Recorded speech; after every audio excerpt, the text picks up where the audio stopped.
Our beautiful planet is 71% water. The oceans and seas are wide and deep, and to date we've explored less than 5% of them in total. There could be thousands of new creatures down there in the depths waiting to be discovered. But there are also many buried and forgotten treasures to find too. Sometimes we forget the terrifying power of nature, and when we do, it reminds us by taking things we've made and swallowing them whole, holding them there for us to find hundreds, if not thousands of years later. Truly, the sea is a place that keeps its secrets. Here are some of the most amazing things that have been lost and then rediscovered underwater. Over 300 years ago, British and Spanish ships did battle off the coast of Colombia. The British came away victorious, and a ship named the San Jose was sunk. It was a very expensive loss from the Spanish point of view. The three-masted galleon was carrying a cargo of gold and precious jewels scavenged from South America and headed back to Spain to be sold by the Spanish crown. In modern terms, the value of the hull was over $17 billion. It was a Colombian operation that finally located the wreck in 2015, close to the port of Cartagena, and experts believe it's the most valuable shipwreck ever found. Now there's a question about who gets to keep the treasure. Technically, the Spanish have a right to ownership, as the ship was originally their property. However, the fact that it was located within Colombian waters also gives the Colombians the right to claim it for themselves. That dispute still hasn't been resolved, and the ship and all its cargo remain underwater, with the Colombians treating the precise location as a state secret. Lake Baikal, in the region of Irkutsk, has a habit of collecting vehicles large and small, and doing it in big numbers. The roads near the lake are treacherous in cold weather, meaning many a road vehicle has lost its way and plunged into the icy waters.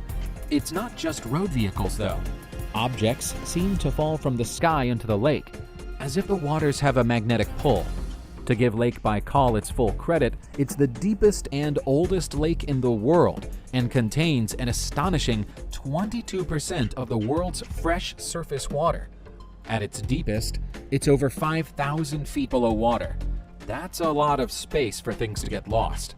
In total, 92 cars, 18 boats, 6 snowmobiles, 2 motorcycles, several tractors, a helicopter, and a full-sized plane have been pulled out of the water within the past 15 years. There's still a lot of vehicles down there in what locals call the underwater cemetery, and getting them out is a priority. Leaking fuels and decaying materials make the water of the lake poisonous if they stay down there for too long. When we talk about finding new kinds of animals underwater, we imagine a species of fish we've never encountered before. But divers exploring the Black Sea in Odessa made a startling discovery when they went down to explore what lies beneath: a prehistoric rhinoceros, preserved as a fossil. The beast was over 10 feet long, with fearsome fangs, as opposed to the horns that we see on the head of rhinos today. This animal is an ancestor of the modern rhino, and to give it its proper name, it's a chilitaria. The rhino is just the beginning of what scientists hope will be a number of amazing finds in the Odessa area. Wooden buildings have also been located, which finally prove that the Black Sea was once dry land and inhabited by humans. We now believe that a powerful flood from the Mediterranean Sea sank the land some 7,500 years ago. Until we found the San Jose, the Nuestra Señora de Atocha was the most valuable shipwreck in human history. Discovered in 1985 by the famous adventurer Mel Fisher, the find was the culmination of years of determined search. Finding the wreck had been a personal dream of Fisher's, and when he did, it made his family's fortune. The Spanish galleon sank during a storm in 1622 off the coast of Florida. There were more than 40 tons of valuables on board when the ship went down, including plenty of gold, silver, and jewels. So far, $450 million worth of goods has been raised from the bottom. But that's only part of the story. The ship broke apart when it sank, and only some of it has been found. There are many valuable items listed on the ship's cargo, which are still missing, and there are still people out looking for them. In fact, the Fisher family offer adventure holidays for professional divers who want to take part in the search. Sometimes things are lost when the sea floods a land that used to be dry and buries what used to stand there. Other times, the sea comes and then goes again over time, slowly revealing what it once hid. That's the case with the Aral Sea, which has been drying out year after year since the 1970s. Now much of it is desert, and explorers have rushed to the area to see what's been revealed. What they found is a complex and detailed picture of life in that area 10 to 20,000 years ago, before the sea initially formed. A whole village covering 5 hectares, which we now call Aral Asar, is slowly giving up its secrets. There's evidence of highly developed flour milling practices once occurring here, with 14 millstones discovered.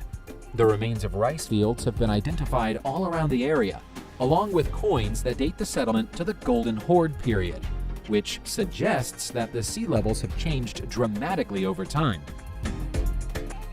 What the water takes, sometimes it gives back. That's the case for this beautiful Mexican cathedral, which was lost at the bottom of a reservoir in Chiapas for 50 years. The cathedral itself is over 500 years old and was constructed by Spanish settlers in the 16th century. The Temple of Santiago, as it's known, is a building that once stood proud and tall, with a bell tower 48 feet above the ground. Despite the amazing architecture, the church was never used as much as the builders hoped it would be. They initially believed the area around it would soon be a large city, but the population never arrived in big numbers. Eventually, plague struck the residents who did live in the vicinity, and the area was abandoned in the 18th century. The land stood empty until a hydroelectric dam was built in the 1960s and drowned it. It took a severe drought for the structure to emerge from the waters, and it's proved a popular tourist attraction, with local boating companies ferrying people across the water for a closer look. Our Earth is built on tectonic plates, which shift and move over time. That's how earthquakes and volcanoes appear. Sometimes the movements are much bigger. We know that the continents we now live on were once much closer together, and in some cases even connected. That all changed millions of years ago. When it did, we lost the largest continent of them all. A team of Swedish and South African researchers have discovered zircon in the rocks of the Indian Ocean floor, near Mauritius. Zircon is only ever present in ancient layers of continental crust. The scientists are confident that this was once the almost mythical continent of Gondwana, a giant continent that existed between India and Madagascar. It began to disintegrate 200 million years ago, and finally collapsed and vanished 84 million years ago. Mauritius is either the only piece of this old giant that still exists above water, or it's a new piece of land that's grown from the shell of an old one. Not every shipwreck is down at the bottom of the ocean. Some are sat just below the waterline, close enough to see but just out of reach. That's the case for the schooner known as Sweepstakes, which is on the bottom of Big Tub Harbor in Ontario, Canada. Sweepstakes was carrying coal when it was damaged near Cove Island in 1885. A rescue operation was mounted, and it was towed to the harbor, but the damage was too severe. Because the wooden hull is almost perfectly preserved, it's a very popular tourist attraction. Glass-bottom boats take visitors directly over the top of the wreck, and it's sometimes possible to dive down for a closer look. A few years ago, divers were even allowed to enter the boat and look around inside, but it's now been fenced off. Exposure to oxygen bubbles from divers have caused the wreck to degrade over time, and now efforts are being made to preserve the site for future generations. The SS Baron Gouch is a shipwreck that should never have been a shipwreck. The proud Austro-Hungarian passenger ship, which was a full 300 feet long, was built in 1908 and conscripted into military service after the outbreak of World War I in 1914. The massive, steam-engined vessel was to serve as a supply ship. On the 13th of August 1914, the ship was sunk. The captain of the ship was asleep in his cabin. The first officer was supposed to be in charge, but he left the bridge without the captain's permission, leaving commands in the hand of a young and inexperienced officer named Tenza. The Austro-Hungarian army had been laying mines around the area the ship was sailing in with the intention of protecting a nearby port town, but Tenza's poor direction resulted in the ship sailing miles north of its intended position and into the minefield. When he finally realized his error and turned around, it was too late. The ship struck a mine and sank within 7 minutes of impact. The entire command crew later stood trial for their negligence, and the shipwreck wasn't discovered until 1958. 13 feet below the water, off the coast of Peloponnesus in southern Greece, lays the oldest and most remarkable sunken town in the entire world. It's over 5,000 years old, and yet somehow we don't even know its name. We just know it thrived and prospered before being sunk by an earthquake some 3,000 years ago. The city is amazingly well preserved and almost unbelievably well designed, with a layout that's more efficient than many major population centers in the modern world. There are streets and roads clearly visible, with two-story houses built along them. The houses once had their own gardens and were served by water coming from basic pipes.